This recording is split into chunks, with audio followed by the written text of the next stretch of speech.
Gandang umaga po. Update. Heto, papabaklas na tayo ng forma. Binuhusan natin ng isang araw. Pati po itong ating butterboard. Ito, yan, mga nakapaligid. Tatanggalin na po yan. Yung mga lupa, ibabalik na po yan doon pagkatanggal ng forma.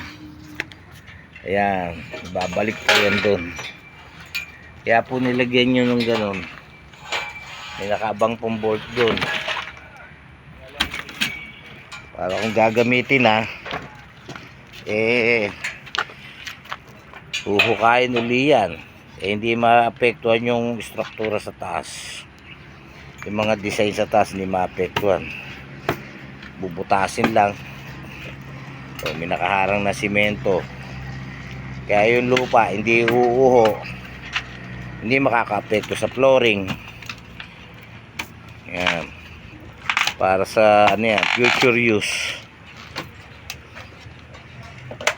Tatabunan na po yan. Tatabunan na namin yan pagkabaklas.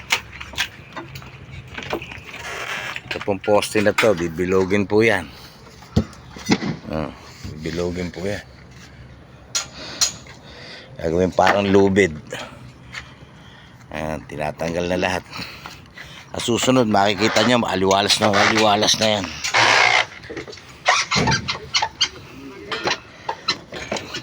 Para sa inyo mga nakadawil na bakal na yan, makikita nyo.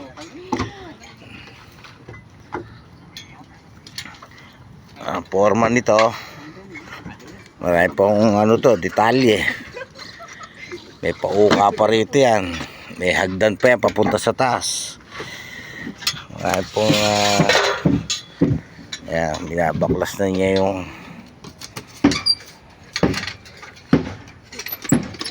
aliwalas na rito.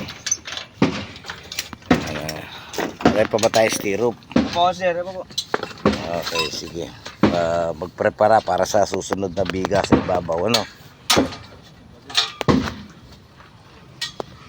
Okay, check lang. Semento, kukunti na.